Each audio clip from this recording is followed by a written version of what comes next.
नमस्कार विद्यार्थी मित्रांनो, सर्वज्ञ एज्युकेशन या यूट्यूब चॅनलवर तुम्हा सर्वांचे पुन्हा एकदा स्वागत आहे। आजच्या व्हिडिओमध्ये आपण ठाणे महानगरपालिका भरती 2025 मध्ये विचारल्या जातील असे जीकेचे वन लाइनर प्रश्न पाहणार आहोत। जर तुम्ही चॅनलवर नवीन असाल तर चॅनलला सबस्क्राइब करा।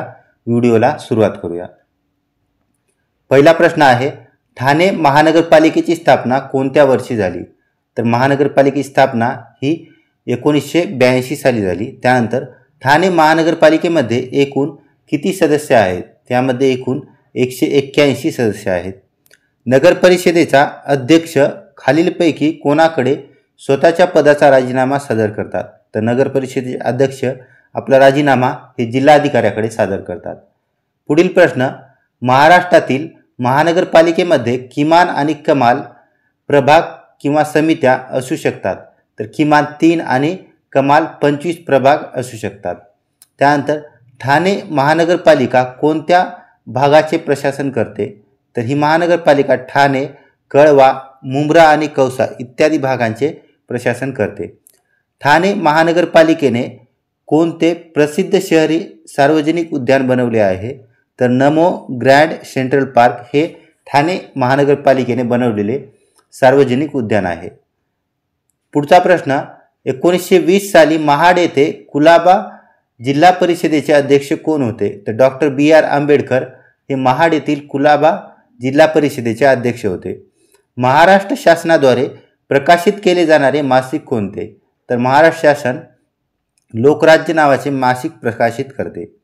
भारताचे सर्वोच्च शौर्य पदक कोणते? तर परमवीर चक्र हे भारताचे सर्वोच्च शौर्य पदक आहे।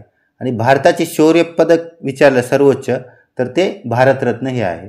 त्यानंतर पुढचा प्रश्न, भगतसिंग, राजगुरू, सुखदेव यांना कोणत्या वर्षी फाशी देण्यात आली?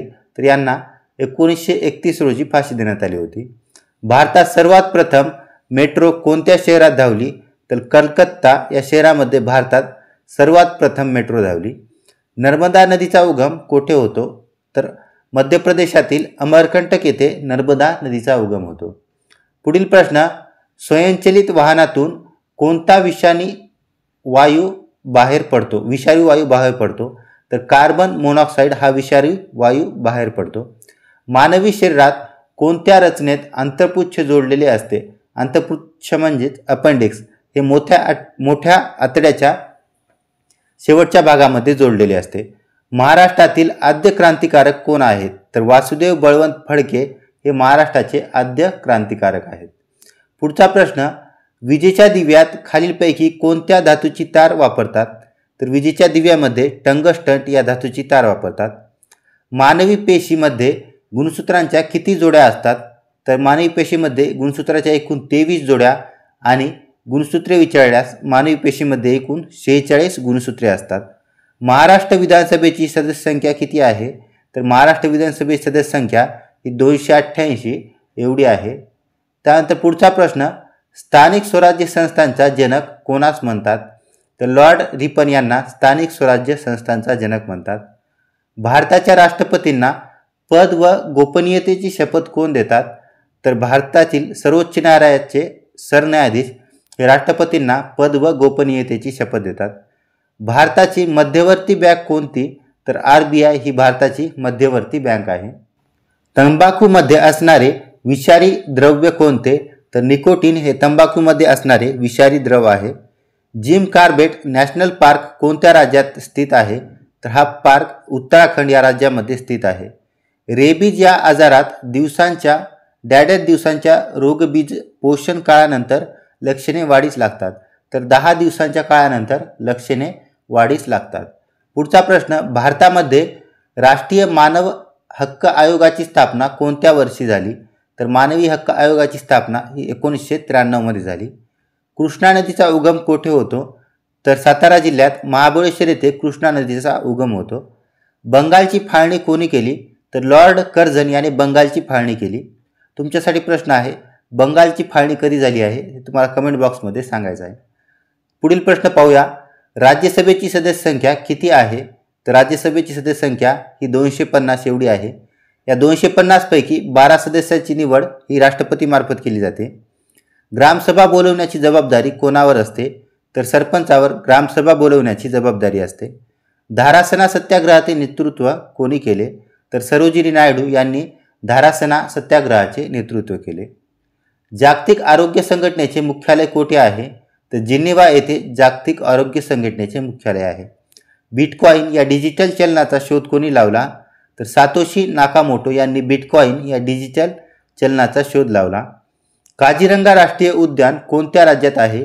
तर हे उद्यान आसाम या राज्यामध्ये स्थित आहे. पुढचा प्रश्न, पहिले महायुद्ध केव्हा सुरू झाले? तर 1914 मध्ये पहिले महायुद्ध सुरू झाले आणि 1918 मध्ये या महायुद्धाचा शेवट झाला.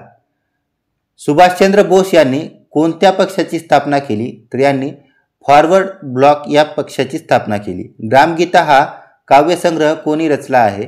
तर संत तुकडोजी महाराज यांनी ग्रामगीता हा काव्यसंग्रह रचला आहे.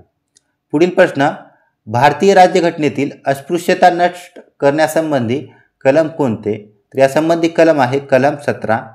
भारतातील सगळ्यात उंच धरण भाकरा धरण कोणत्या नदीवर बांधण्यात गेले आहे? तर हे सतलज नदीवर बांधण्यात आले आहे. भारतातील पहिले महिला विद्यापीठ कोणते आहे? तर SNDT महिला विद्यापीठ हे भारतातील पहिले महिला विद्यापीठ आहे. याचा फुल फॉर्म होतो श्रीमती नाथीबाई दामोदर ठाकरसी महिला विद्यापीठ. भारताच्या शेजारी एकूण किती देश आहेत? तर भारताच्या शेजारी एकूण 7 देश आहेत. ग्रॅमी पुरस्कार कोणत्या क्षेत्राशी संबंधित आहे? तर हा पुरस्कार संगीत क्षेत्राशी संबंधित आहे. भारतरत्न पुरस्कार मिळवणारी महाराष्ट्रातील पहिली व्यक्ती कोण आहेत? तर महर्षी धोंडो केशव कर्वे हे भारतरत्न मिळवणारे महाराष्ट्रातील पहिले व्यक्ती आहेत. महाराष्ट्रातील सर्वाधिक नक्षलग्रस्त जिल्हा कोणता? तर गडचिरोली हा महाराष्ट्रातील सर्वाधिक नक्षलग्रस्त जिल्हा आहे. चादरीच्या उत्पादनासाठी प्रसिद्ध असलेले ठिकाण कोणते? तर सोलापूर हे चादरीच्या उत्पादनासाठी प्रसिद्ध असलेले ठिकाण आहे. भारताला सुमारे किती किलोमीटर लांबीचा समुद्र किनारपट्टी लाभली आहे? तर भारताला 7500 किलोमीटर लांबीची समुद्र किनारपट्टी लाभली आहे. या सेशनच्या PDF सर्वज्ञ एज्युकेशन या टेलिग्राम चॅनलला जॉईन करा. त्यानंतर व्हिडिओला लाईक करा. तुम्ही जर चॅनलवर नवीन असाल तर चॅनलला सबस्क्राईब करा.